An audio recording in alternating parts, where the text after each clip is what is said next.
The country faces a surge of COVID cases and emergence of a new variant. Commission would like to explain in some detail the new protocols that have been put in place for conducting forthcoming elections in a free, fair, participative, accessible and safe manner.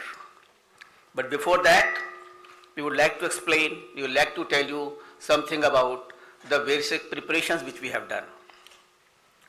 We work with three broad objectives this time, and foremost is the COVID safe election. Second is hassle-free, comfortable voting experience to the voters, and third, the maximum voter participation. Friends, for the last 6 months, the entire election machinery was gearing up for these elections. Periodic reviews were done, and senior officers of ECI held a detailed meetings to review all aspects of poll preparations. A lot of advanced planning and meticulous preparation has been done. In the month of December 2021, Commission visited the poll-bound states to review poll preparedness, and we also had a virtual meeting with the political parties of Manipur and their officers. We discussed with various political parties and elicited their views and suggestions. We also met the chief secretaries, DGPs, DOs, SPs, and various enforcement agencies in the states on various issues of preparedness.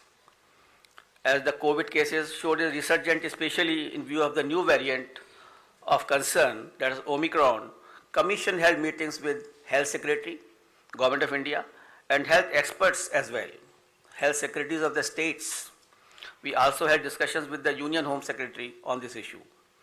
After taking all these views and the opinions and the ground situation, we decided to announce elections to the 5 states with safety norms in place.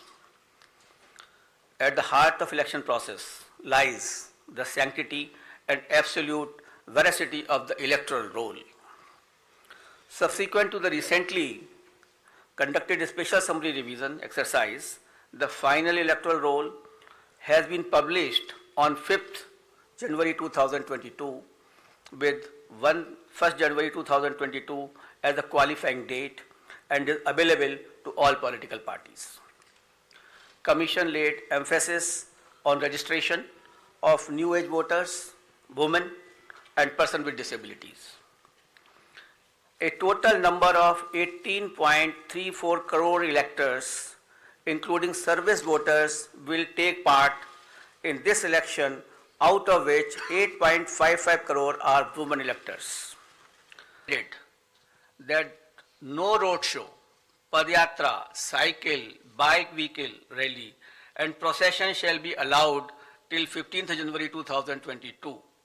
Commission shall subsequently review the situation and issue further instructions accordingly. So up to 15th of January, because the situation is dynamic, it is not static. No road show, no padyatra, no cycle, bike or vehicle rally and any procession. Similarly, no physical rally of political parties or probable candidates or any other group related to election shall be allowed till 15th January. Commission shall subsequently review the situation considering the situation of the pandemic and issue further instructions accordingly. So up to 15th of January, there is absolutely a moratorium of physical rally and physical road shows. Between 8 p.m. and 8 a.m., no rallies and public meetings. Similarly, like a campaign curfew that on any campaign day, that will continue. No nukkad sabhas will be allowed on public roads, roundabouts or public streets or corners. Fifth, no victory procession after the counting shall be allowed, and not more than 2 persons shall be allowed to accompany the winning candidate or his authorized representative to receive the certificate of election from returning officers.